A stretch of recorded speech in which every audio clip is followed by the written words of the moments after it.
Berbicara tentang data analisis, sebagian besar orang menganggap ini sebagai hal yang membosankan, bikin pusing, cuman buang-buang waktu dan sebagainya. Padahal sebenarnya banyak sekali manfaat atau keuntungan yang kita dapatkan dari data analisis channel kita.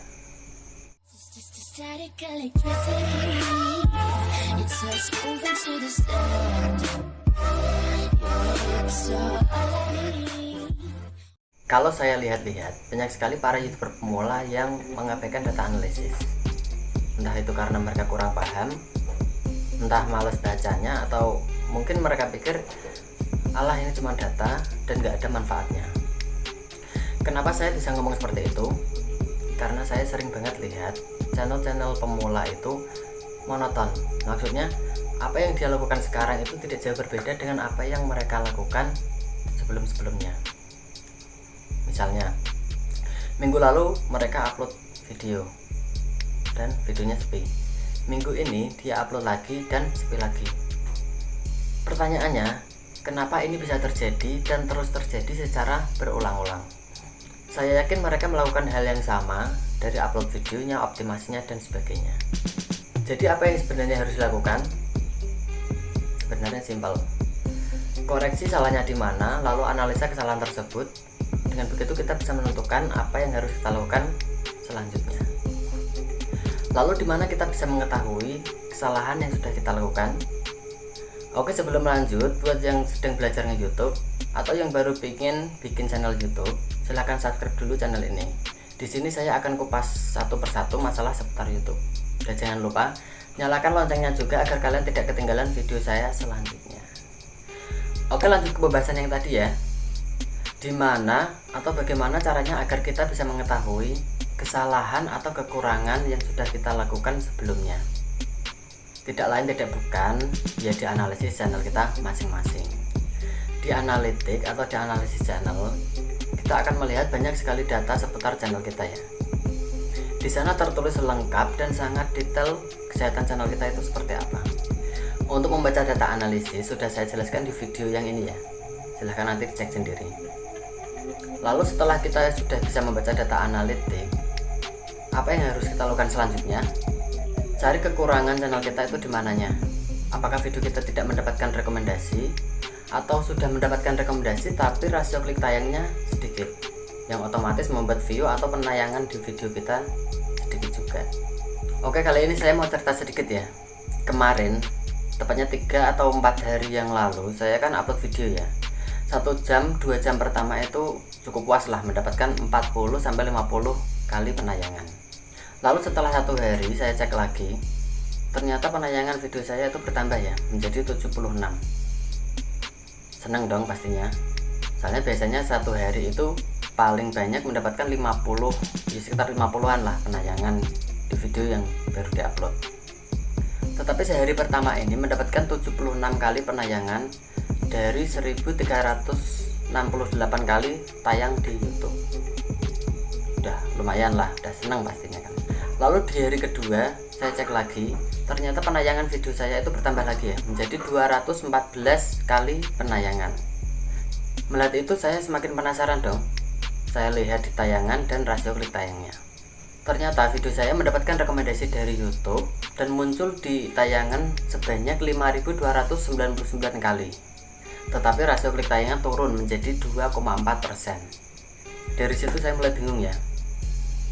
Tayangan di hari pertama dan di hari kedua itu melonjaknya sangat drastis sekali, dari 1300 menjadi 5200. Tetapi rasio klik tayangnya menurun dari 3,2 menjadi 2,4. Alhasil penayangan saya nambahnya cuma sedikit-sedikit. Dari situ saya ambil kesimpulan, pasti di antara thumbnail atau judul saya ada yang bermasalah atau kurang menarik buat para penonton. Lalu saya berpikir, wah saya harus gerak cepat nih. Kalau nggak gerak cepat, rasanya itu apa ya, eman-eman seperti itu. Kalau bahasa Jawanya itu eman-eman. Video sudah direkomendasikan naik, tapi nggak ada yang ngeklik, kan eman-eman seperti itu. Lalu saya putuskan untuk ganti thumbnail. Dan benar saja, di hari ketiga ini rasio klik tayang saya bertambah ya. Yang tadinya di hari kedua 2,4%, sekarang di hari ketiga menjadi 4,8%, dan otomatis penayangan saya juga bertambah menjadi 274 kali penayangan. Dari cerita singkat saya tadi, saya berani mengatakan kalau membaca data analisis itu sangatlah penting, terutama untuk memantau performa video yang baru kita upload. Berbicara tentang data analisis, sebenarnya banyak sekali manfaat yang bisa kita ambil ya. Salah satunya yang tadi, kita bisa memantau performa video terbaru kita secara real time. Kalau kita bisa memantau performa video yang baru kita upload, setidaknya itu kita bisa memberikan istilahnya pertolongan pertama. Jadi semisal video kita direkomendasikan, kalau kita nggak ada perubahan, otomatis penayangan kita juga nggak akan nambah. Oke, selanjutnya dari data analisis kita juga bisa melihat konten apa saja yang disukai para penonton kita. Kita bisa lihat video mana yang mendapatkan view paling banyak dibandingkan video-video yang lainnya. Kali ini saya tertarik untuk review channel teman saya ya, namanya Mas Aang. Nama channelnya itu Sahabat Bangunan. Kalau kalian ada pertanyaan seputar bangunan, silahkan kepoin langsung, channelnya ada di atas ini. Oke, silahkan tanya-tanya langsung ke orangnya. Orangnya enak, santai, diajak ngobrol, dia nggak pelit ilmu juga. Pokoknya silahkan cek saja, nanti linknya akan saya taruh di deskripsi juga. Begini, awalnya saya itu heran, dari sekitar 30 atau 30-an, pokoknya 30-an lah, dari 30-an videonya Mas Aang, ada satu video yang menarik perhatian saya. Kenapa bisa menarik perhatian saya? Karena view-nya itu bisa meledak tinggi banget. Yang biasanya mendapatkan 300 view, tapi video ini bisa mendapatkan 3.500 view. Itu kemarin ya, kalau sekarang kurang tahu berdapat berapa, pasti nambah lagi. Otomatis saya kepo dong. Langsung saya tanya ke orangnya langsung, Mas, videomu kamu kasih apa? Ada tipsnya apa? Ada triknya apa? Kenapa viewnya bisa meledak seperti itu? Lalu Mas Aang jawab, nggak tak kasih apa-apa Mas, nggak ada trik apa-apa. Saya bikin video seperti biasa, upload seperti biasa. Udah, dari jawaban Mas Aang tadi, saya semakin bingung dong. Tidak dikasih apa-apa, nggak ada trik apa-apa. Kenapa view-nya bisa meledak dibandingkan video yang lainnya? Setelah itu saya minta data analitik video tersebut ke Mas Aangnya langsung. Mas Aangnya juga ngasih datanya. Lalu kita kupas bareng-bareng, kita kupas sama-sama, kita bahas. Dan disitu kita bingung juga. Nggak mendapatkan hasil apa-apa.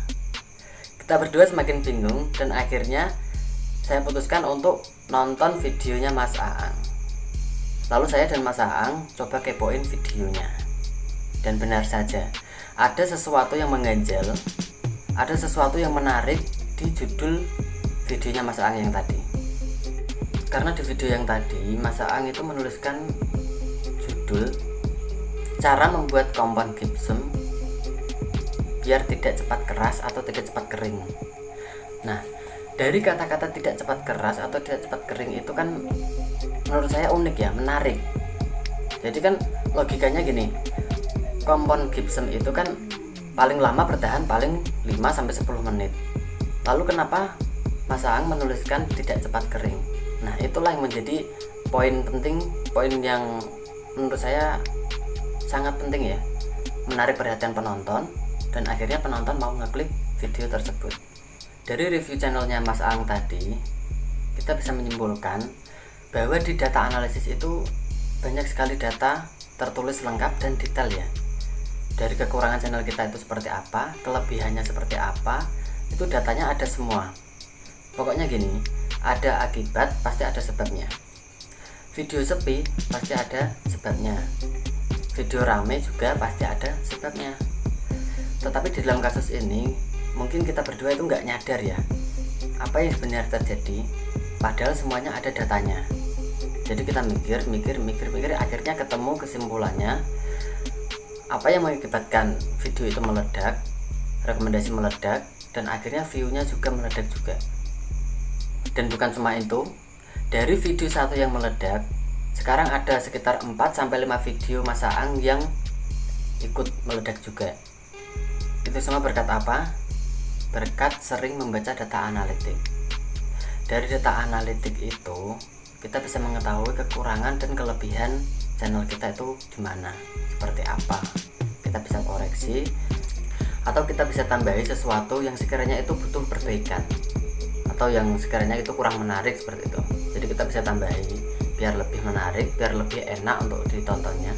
Jadi gini, di saat sebuah video mendapatkan rekomendasi oleh YouTube dan direkomendasikan ke penonton yang memiliki minat yang sama pada suatu topik, dan kebetulan judul atau thumbnailnya itu menarik perhatian penonton, terjadilah seperti itu. Video direkomendasikan kemana-mana, penayangan bertambah banyak, rasio klik tayangnya naik, otomatis watch time-nya juga naik. Itulah sebenarnya tujuan algoritma YouTube. Selamat buat Mas Aang, terus semangat, jangan cepat puas, terus belajar, terus berkarya. Semoga channelnya makin sukses. Amin. Sekali lagi saya mengingatkan, yang belum subscribe silahkan subscribe. Jika kalian kurang paham atau masih ada pertanyaan seputar analisis, silahkan tulis di komentar ya. Nanti kita bahas di video selanjutnya. Sekian dulu video dari saya, semoga bermanfaat. Terima kasih.